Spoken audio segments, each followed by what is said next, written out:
Na hapo jana idara ya polisi iliagiza kukamatwa kwa afisa wa polisi aliyempiga risasi mchuuzi wa maski katikati ya jiji la Nairobi. Taarifa kutoka kwa idara ya polisi ikisema kwamba imeghadhabishwa na tukio hilo la kupigwa risasi kwa raia ambaye hakuwa amejihami. Aidha, taarifa hiyo imeitenga idara ya polisi dhidi ya makundi ya watu waliojihami walioonekana wakati wa maandamano jijini Nairobi.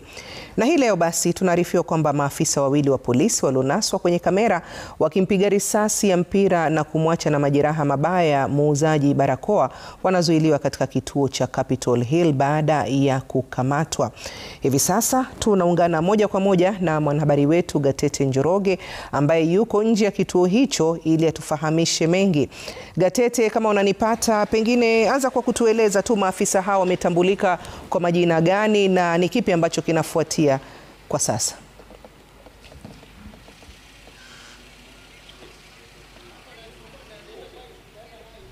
Gatete?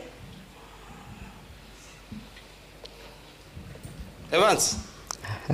Gatete, uko na mimi na kupata hapa. Naomba utueleze hao maafisa ambao wanafikishwa mahakamani.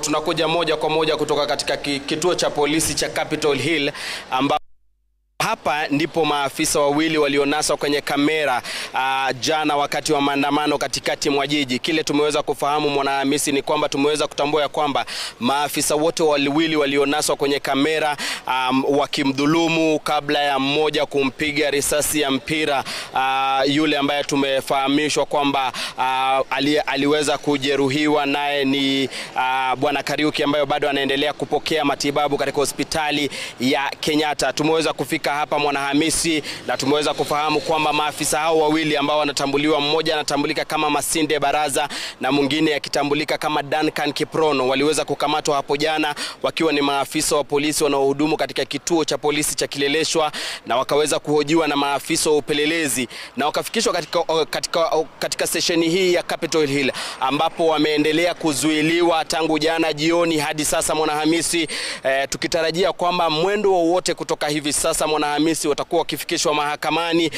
Tumeweza kufika hapa Mwanahamisi asubuhi, tukapatana na mawakili watatu ambao wanawakilisha washukiwa wale wawili ambao wamesema sababu zao kufika hapa ni kuweza kujua iwapo tayari wameweza kurekodi ripoti zao kulingana na matukio yaliyofanyika hapo jana, na pia iwapo watakuwa wakifikishwa mahakamani. Hadi sasa hawajaweza kuelezwa ni wakati upi ambapo watakuwa wakifikishwa mahakamani, lakini wameweza kudhibitisha kwamba maafisa hao wawili Mwanahamisi wameweza kufikishwa mahakamani. Labda kwa kifupi tu tuzungumze na wakili mmoja. Labda tuulize wakili, imeweza kuelezwa washukiwa wale wataweza kufikishwa mahakamani saa ngapi, na je tayari wamerekodi ripoti zao na polisi? Asante. Kwa majina ni Felix Kiton. We are the lawyers for the suspect, one in Masinde Baraza. Na mtu yeradhi kwa itilafu hiyo mitambo